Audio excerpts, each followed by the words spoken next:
It's Christmas time. It's Christmas time. Hello guys, welcome back to my channel. So today it's gonna be Readmas episode 14. I can't believe we're already this far along. It's 10 episodes left, I believe, until the 24th of December and until Christmas. And I want to urge you guys to participate in my giveaway. So I'm gonna link it down below. It's in episode 11 of my Readmas. All you have to do is watch the video, like it, comment, and subscribe on the channel. So it's really easy and you'll be able to win a free book, especially during this holiday season. So the book that I read for today is called Sleigh Bell and Second Chances, and it's by Katie Winters. So I love the name. I don't know if it's her real name, but in any case, I think it's very fitting as somebody that writes Christmas stories, and it's part of the Frosty season series. So basically it's about Trudy. She has an aunt that was living in a small town called Wilmington, I believe, and she operates an inn, and she recently passed away. So she's called to go and try to operate the Holiday Inn while her aunt is dead, and she can figure out what she's gonna do next. So when she shows up, she encounters Max and Frankie that have been helping her aunt, run the Holiday Inn. So she's thinking maybe she could leave it to Frankie, but she's pretty old. So yeah, she's thinking about what she's gonna do. In her mind, she's gonna sell it because she's a franchise operator back in Boston. So she has a life over there and she doesn't want to give it up, especially because she has several coffee shops and coffee places to run.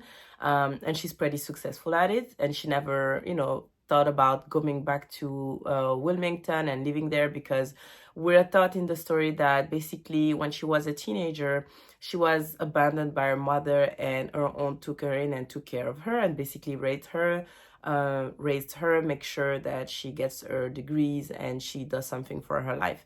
And she explains that because she knew what it was to grow up with an unfit mother, I don't like that term, but that's all I'm thinking about, that couldn't take care of her, that was a drug addict, and without enough food and all of that, she really has this feeling of being closed off and lonely. She also explained that she used to be married, but her husband passed away. So yeah, so basically her life is really miserable at the time, especially because now she lost her aunt and she didn't even have the time to reconnect with her. So she goes there and she encounters the man that is running the Christmas tree farm. His name is Jack, and he also had a terrible breakup, I think a year ago before she arrives. So they developed a holiday romance, but it's not the main part of the plot, which I like, because for a holiday romance it focused on a whole different story. So we basically learned that her aunt got the inn from a lady called Danica, and Danica has one sister that is still alive called Ellen, and we get her POV. So the book is written in the POV of Trudy and Ellen.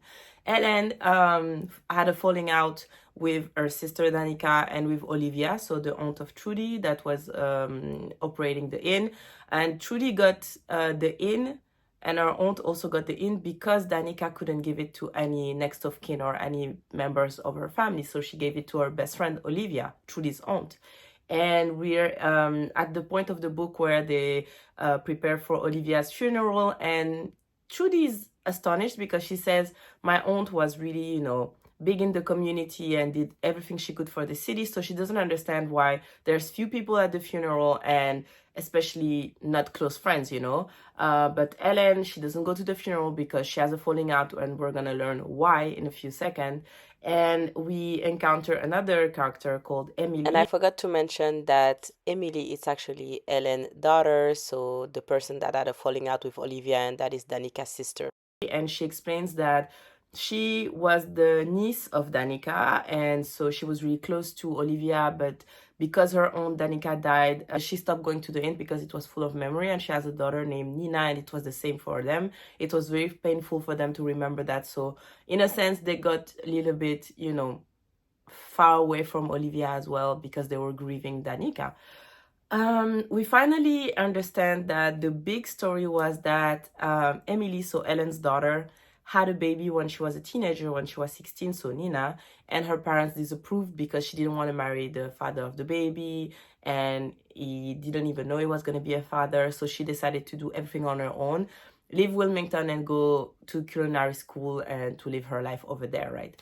So this was the big story, and then I'm gonna leave it at that because you're gonna see, because Trudy is gonna try to make it happen that Ellen, Emily, and Nina can reconnect, because at this point Ellen lost her husband Brian, she lost her sister, she lost her friend Olivia, and now she doesn't even know her granddaughter, and she doesn't have a relationship with her daughter. So Trudy is gonna try to mend that, and I'm gonna leave it at that.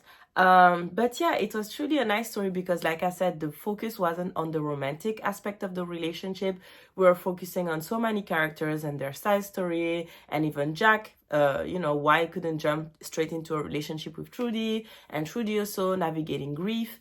So I thought it was a really interesting and nostalgic kind of story because it wasn't all, happy. And even though we got kind of a happy ending, you can tell it was full of sorrow and sadness and grief. And we see a more realistic approach to a Christmas story, I have to say, because most of those stories are really fairy and really, magical, and everything is falling into places so easily. So I like that this one was more of a struggle to get all of the characters to align and to get along with each other. So yeah, I truly loved it. I think it was a solid 5-star for me. It was a longer read in the sense that I think it's 200 pages or less, but I feel like she really built the characters and the story in layers, so you feel like it's a slow burn. So that's what I was trying to say. Not a long read, but a slow burn, and I really like that. So yeah, I would recommend you guys to read it. For people that are looking for it, there's no spice in this book, so it's really focused mainly on the characters. It reminded me a little bit of the Asheville Christmas series, where they focus really on the platonic aspect of the relationship. So yeah, I will see you guys tomorrow for episode 15 of the Readmas challenge, and I hope you guys have a great evening, day, or anytime you guys are watching this video. Bye. Season of peace is finally here.